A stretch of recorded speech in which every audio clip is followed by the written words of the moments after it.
Ni gadis-gadis jelita, tolong tengok Bella. Kena pakai primer Okaya yang jenis Ultra Grip ni. Tolong 30ml aku bagi yang bawah. 30ml.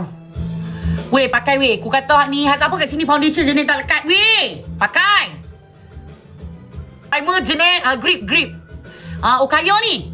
Ni kalau raya ni sold out, maaf cakap. Okay. Primer ni ya Allah dia memang melekat betul. Sekejap aku tunjuk apa. Foundation tu dia lekat tapi mana dah.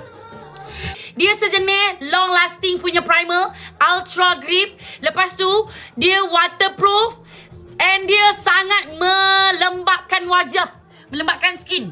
Nampak? Lembab elok ni, lembab elok. Ni.